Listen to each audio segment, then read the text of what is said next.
Entry at 9:02 p.m., 7/15, 2026. Huh. I keep getting interrupted in the middle of my writing, which is the primary practical reason I haven't been able to finish my entries. Though I suppose I should stop writing at such importune moments. Of course, I'm going to be interrupted if I'm writing in the middle of work. But I've been getting too high to write when at home, so that's honestly my fault at the end of the day. Not that I'll ever admit it. Mwahaha. I've always had a soft spot for hypocrites who can't help themselves, and I am the first and foremost benefactor of that sentiment. Hashtag love yourself. My sense of self worth has gone through a roller coaster of ups and downs in the recent past, largely due to the locus of my identity being exterior to myself, and I think it's culminating in a breakdown of identity, which is a good thing. I've been trying to achieve something similar, as evidenced by my long and poor attempts at being or developing an alter ego. But this is even better. I didn't think it was quite possible to be nobody, as opposed to being someone else, which was the alter ego. And I guess, and I guess, the breakdown of identity, well, what I considered to be my identity, is helping me come to understand what identity really means and why it matters so much to everyone. It's a tether, and like all tethers, it has both a restricting and anchoring effect. And people's identities are intrinsically tied to their goals and aspirations. It's not that I didn't know that before, especially that last part, but it's just dawning on me the connection that between that simple statement, which is that people's identities are tied to their goals and aspirations. The connection between that and the connection between that explaining so much behavior that confused or frustrated me, which is, I suppose, a sign of my capacity for and tendency to being inconsiderate. Well, we live and we learn, right?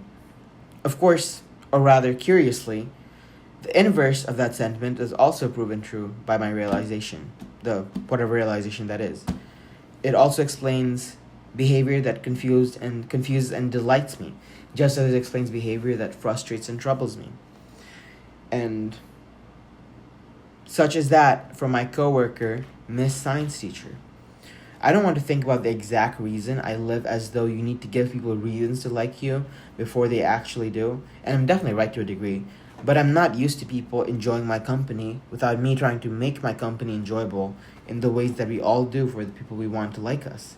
Thus, it was an admittedly pleasant surprise when Miss Science Teacher referred to me as honey when I got her some water, and to us as star-crossed lovers torn apart by fate when we took note that she wouldn't have a turn working after school with me until Monday, 5 days later, even though we're going to be working together during regular school hours today and tomorrow. Tomorrow and the day after. Which is confusing because I have been working towards that effect of her, being in a position to say stuff like that to me. Which is, wait, is this my first time being hit on someone I didn't approach first? That's embarrassing.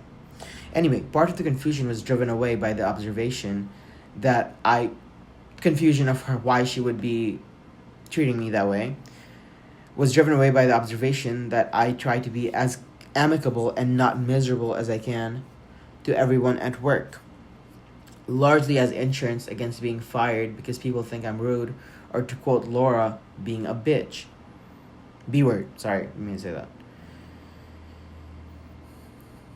And I've been displaying that same amicable and accommodating behavior that I default to at the workplace to Miss Science Teacher from 9 to 5 every day, because I mostly work with her, even at moments that she frustrated me, which isn't exactly the same behavior I would give someone I was courting, but it's still adjacent to the treatment I'd give them, right?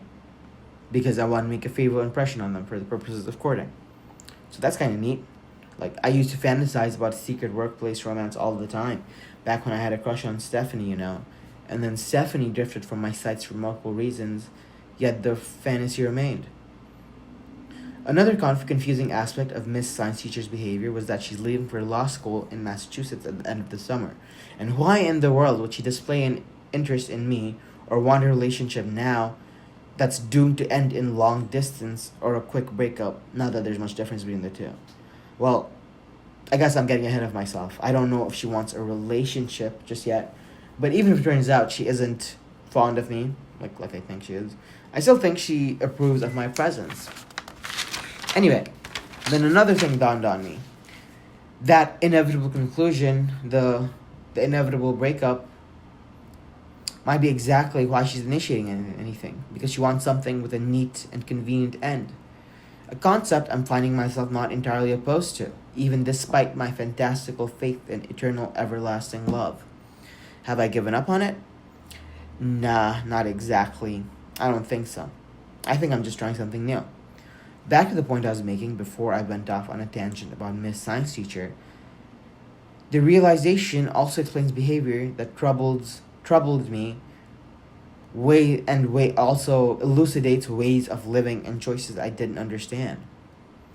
In the cases I'm thinking of, I was being somewhat inconsiderate of their identities, par- partially by stroking my own ego at their expense, and partially by treating them as fixtures in my life who shouldn't expect anything from me, even as they truly gave me so much.